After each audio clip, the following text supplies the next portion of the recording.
नमस्ते बच्चे। तो आज हम लोग हिंदी के चौथे पाठ नाखून क्यों बढ़ते हैं तो उसके PYQ प्रश्न देखेंगे जो पिछले वर्षों में आए हैं। तो पहला प्रश्न है, लेखक के अनुसार मनुष्य के नाखून किसके जीवंत प्रतीक है? तो लेखक कहते हैं कि जो नाखून है तो वो पशुता के प्रतीक है। मतलब हम लोग जब इतना सभ्य नहीं थे तो नाखून का प्रयोग हथियार के रूप में करते थे। तो ऑप्शन नंबर सी बिल्कुल सही हो जाएगा, पांचवी विधि के। दूसरा प्रश्न देखिए बच्चे, यहाँ पर लिखा है ललित निबंध है और ये प्रश्न 2025 और 2019 का आया हुआ प्रश्न है। तो मछली तो एक कहानी है, नाखून क्यों बढ़ते यही क्या है, एक ललित निबंध है। बहादुर भी कहानी है और नौबत खाने में इबादत एक व्यक्ति चित्र है।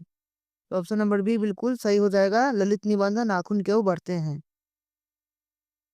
तीसरा प्रश्न बच्चों 2019 में आया हुआ प्रश्न है, हजारी प्रसाद द्विवेदी द्वारा रचित पाठ है। तो हजारी प्रसाद द्विवेदी द्वारा रचित पाठ है नाखून क्यों बढ़ते हैं। तो ऑप्शन नंबर ए बिल्कुल सही हो जाएगा।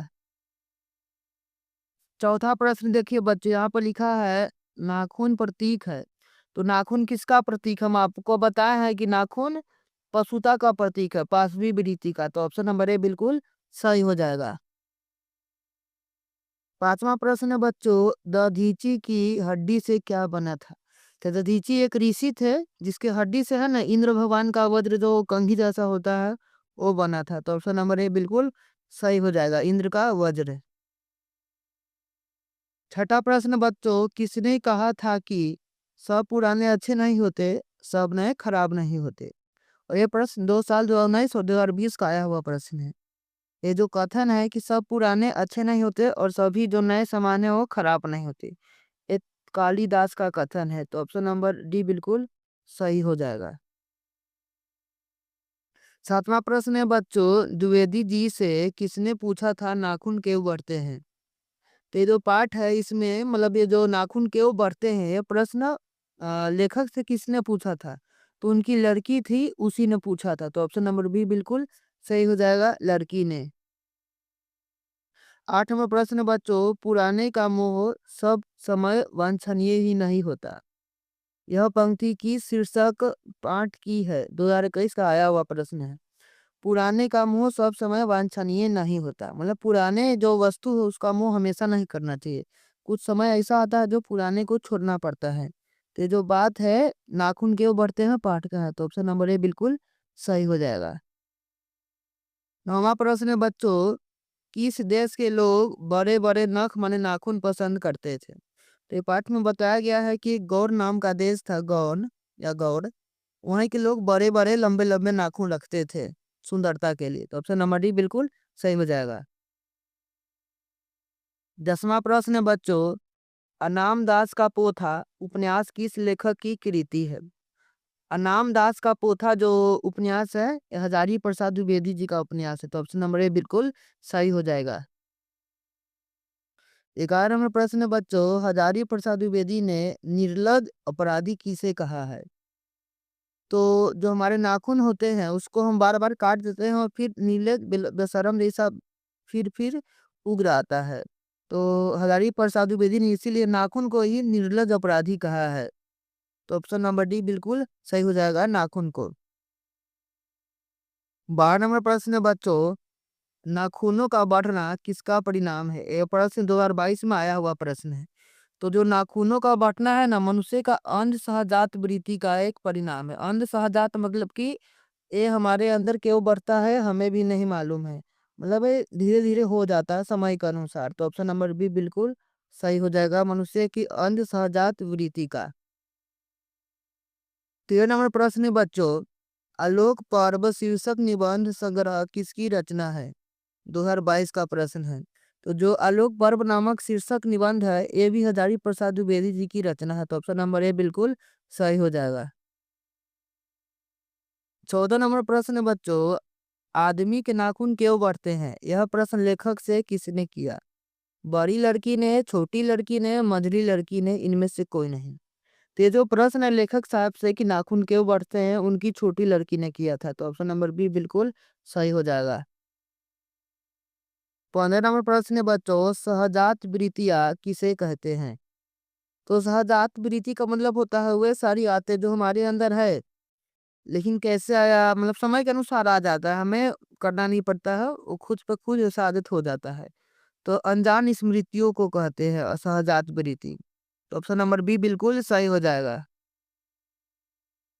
16 नंबर प्रश्न बच्चों, हजारी प्रसाद द्विवेदी का जन्म किस वर्ष हुआ? और ये प्रश्न 2018 और 2023 का आया हुआ प्रश्न है।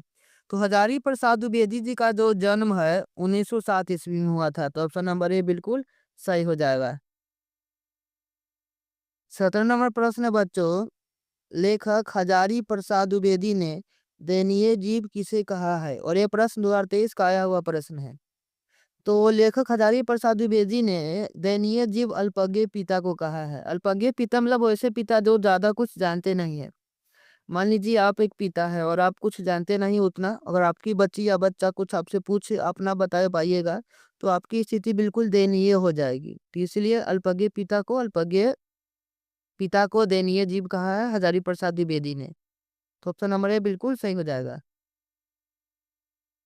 18 नंबर प्रश्न बच्चों, नाखूनों का बढ़ना मनुष्य की किस वृत्ति का परिणाम है? देखिए यह प्रश्न कितना बार आ चुका है। तो हम आपको बता भी दिए हैं कि नाखून का बढ़ना पाश्विक वृत्ति का एक परिणाम है। तो ऑप्शन नंबर बी बिल्कुल सही हो जाएगा। 19वां प्रश्न है, काम सूत्र के रचयिता का नाम क्या है? जो काम सूत्र पुस्तक है उनका रचयिता कौन है? तो जो काम सूत्र पुस्तक उसका रचयिता है ऋषि वात्स्यायन जी रचयिता है उनके। तो ऑप्शन नंबर बी बिल्कुल सही हो जाएगा। 20वां प्रश्न बच्चों, शिक्षक का अर्थ क्या होता है? ये प्रश्न 2023 और 2024 का आया हुआ प्रश्न है। हम आपको बता दें शिक्षक का मतलब होता है मोम, वही जो घर पे हम लोग जलाते हैं मोमबत्ती। तो ऑप्शन नंबर सी बिल्कुल सही हो जाएगा। 21 नंबर प्रश्न है बच्चों, आचार्य हजारी प्रसाद द्विवेदी को उनकी किस रचना पर साहित्य अकादमी पुरस्कार प्राप्त हुआ था? और यह प्रश्न 2024 का आया हुआ प्रश्न है। तो हम आपको बताए हैं कि उनका जो एक निबंध है आलोक पर्व, उन्हीं के लिए उन्हें साहित्य अकादमी पुरस्कार प्राप्त हुआ था। तो ऑप्शन नंबर बी बिल्कुल ऑप्शन चेंज हो गया बच्चों। ऑप्शन नंबर ये जो बी के जगह पर सी हो गया है तो आलोक पर्व सही आंसर हो जाएगा। 22वां प्रश्न है बच्चों, प्राणी शास्त्रियों का ऐसा अनुमान है कि मनुष्य का अनावश्यक अंग उसी प्रकार झड़ जाएगा जिस प्रकार उसकी पूंछ झड़ गई है, किस पाठ की पंक्ति है? तो हमारे जैसे एक पीछे हड्डी निकला हुआ उसमें पहले पूंछ हुआ करता था, उसका हम लोग उपयोग करना छोड़ दिए तो झड़ गया। जैसे ही हमारे नाखून का भी हम लोग उतना उपयोग अभी करते हैं नहीं, पहले उपयोग करते थे हथियार के रूप में, तो वो भी एक समय झड़ जाएगा। तो वैज्ञानिक लोग ऐसा मानते हैं। तो ये जो कथन है ये नाखून क्यों बढ़ते हैं पाठ के? तो ऑप्शन नंबर बी बिल्कुल सही हो जाएगा, नाखून क्यों बढ़ते हैं। 23 नंबर प्रश्न देखिए बच्चों, यहाँ पर लिखा हुआ है कालिदास ने क्या कहा था? नाखून क्यों बढ़ते हैं? शीर्षक पाठ के आधार पर उत्तर दे। तो कालिदास कहे थे कि सब पुराने अच्छे नहीं होते और सब नए खराब नहीं होते। तो ऑप्शन नंबर ए भी ठीक है, ऑप्शन नंबर बी भी, मतलब ऑप्शन नंबर सी सही हो जाएगा, ए और बी दोनों। तो धन्यवाद बच्चों, अगला क्लास हम लोग 5वां पाठ पर लेंगे जल्द ही।